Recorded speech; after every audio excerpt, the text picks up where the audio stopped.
Fact. Back to Piers Morgan, I said, some of the Osborns have been Hollywood royalty for decades. Unlike the royal family, it hasn't stopped them voicing their opinions on them. Kelly took to a podcast recently to tell us exactly what she thought of Prince Harry. Good question. I think Harry's a I do. I think he's he's a whining, whinging, complaining. What? Woe is me. I'm the only one that's ever had mental problems. Like, my life was so hard. Everybody's life is hard. Yeah, you were the prince of a goddamn country who dressed up as a Nazi, and now you're trying to come back as the Pope? That doesn't make sense. Suck it. No. Do you know what? I couldn't have put it quite like that, but I definitely share the sentiment. Sharon, when you heard Kelly I there... certainly have a way with words. Well, Sharon, you've been slightly more polite about them whilst making the same point. It was all very distasteful, Piers. I was totally bored by the whining, the whining, the whining. What do you mean by that? And, you know, the curtsy, the thing she said about medieval times, her lunch with the Queen was like medieval times, which, as you know, is a Disney-type entertainment place for kids. Okay. And it's just so horribly disrespectful and just a wine fest. So here we are. It's quite interesting what's happened to them, isn't it? Because I lost my job because of Meghan Markle over that Oprah interview. Are you sure about that? You, Sharon, then disgracefully lost yours on the talk because you basically said I was entitled to my opinion. Nice. Where are they now, these two? Because it seems to me that people have basically just got bored of them, which is the most lethal thing of all for any public figures. Who's going to go first? I'll go first. Okay. I just think the proof is in the pudding, in the sense you've been handed the world and every major contract, you had podcasts, you have all of this, and you didn't deliver because you... There's nothing to deliver. Yeah, because you don't have it. And that's okay. And I think they do have a right to privacy, but that doesn't seem to me what they're looking for. Okay, I'm listening. You have my attention. And Ozzy, let me ask Ozzy, actually, about Sharon getting fired from the talk. Because I felt so angry about that Sharon would be forced out of a job that she was brilliant. Because she was the star of that show. Yeah, right. What did you make of it? I always said it was a setup. Yeah. Yeah. So... They were looking for an excuse to get her off. So that was a f***ing lie. Well, yeah, and it was the time when, like, what better excuse to kick someone off a show than, you know, start making wild allegations of like racism, and it was like the fad of the moment to just, you know, burn someone down just to, you know, wave the woke flag, and it was ridiculous. Yeah, it was completely outrageous, actually. I mean, Ozzy, to hear people call Sharon a racist, knowing her as well as you do, how did you feel about that? When I first heard that she got, she's leaving the show, I said, well, Cheryl will stick up for her. She knows she's not a racist, she's her friend. Stop it. Get some help. And it was Cheryl that threw her under the bus. She did. Yeah. She never said a word in I think that's defense. the thing that was... No, and that was the thing that was so disappointing. It's like, you know, all these people that had worked with my mum for double-digit years, knew the whole family, knew everything. Not anyone came out and said, hey, actually, that's a pile of BS, and everyone just went with it because, for one, people couldn't defend my mum because if you do defend, everyone then jumps on you. What? And it was just nuts. And you know, Sharon, the interesting thing, isn't it? If you go back to the start of it, I had to lose my job on Good Morning Britain here in the UK because I said I didn't believe a word Meghan Markle said. I wouldn't believe her if she wrote a weather report. Well, that's been completely vindicated by all the lies which have been exposed since, including stuff that was lied about in the Oprah interview. Come on now, dog. So actually, if you take that as the starting point, everything that followed was completely nuts. It just insanity, and then it seemed, you know, that everybody was parted. Do you like them? Do you not like them? Oh, I'm for them, I'm against them. And it's like, you know, they were given far too much importance because what do they do? Yeah. Yes, well, all Harry's they do, done actually. wonderful things with the games. He has done an amazing job with the games. Yeah, the Invictus Games is a very good thing. His service to his incredible. country was good. But the truth is, the only value they have to these corporations was to trash their families. All of them. And I just don't believe anyone can... I mean, you guys are such an extraordinarily strong family unit through thick and thin. You always have been. It's one of the things I love about you most. Family. When you see people who basically disown their entire families on both sides and then pretend they're happy, I don't see how people can be happy when they do that. No. No, and the thing is, I've said this so many times, Piers, they're fine, but their children don't have any family. That doesn't make sense. Yeah. No grandparents, no aunts, no uncles, no cousins. There's nothing. Nothing. Their babies have their mum and dad, and that is what is so terribly sad. Yeah. And they know nothing of their heritage. Well, duh. Where does this end, Sharon, for those two, do you think? I said it in the beginning in tears. It's going to end very, very badly. And I don't know why. It just keeps taking me back to Edward and Mrs. Simpson. Yeah. It's like history repeating itself. Yeah.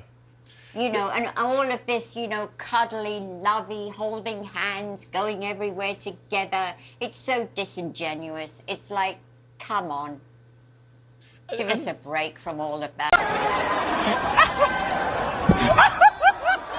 Ozzy, having been through... Well, I was going to talk to you, Ozzy, about love, because you have one of the greatest marriages, for warts and all, good, bad and ugly, and you've had it all over the decades, but you have one of the greatest marriages I know, because it's actually based at its heart on true love. So that was a f***ing lie.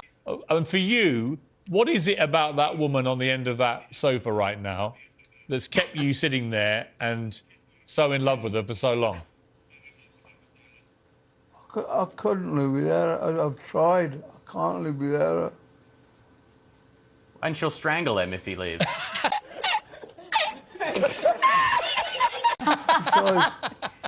Besides, when I leave, I come back until my clothes are destroyed. Stop it, Ozzy. And Sharon, for you, what is the secret of longevity in a marriage, do you think? Good question. You have to realise that you can't change anybody, and it's acceptance. And of course, the bottom line is love, but you accept each other. Fact. You know, as you are. You can't change anybody. Yeah. We're going to take a short break. They have to change themselves. Yeah, I think that's right. And you evolve as people, right? But I do think, when I look at the four of you sitting there, and I remember, I think about all the scrapes you've been through collectively, individually, whatever. It's great to see you guys sitting there as this fantastic family unit. You know, and all of you having come through difficult times.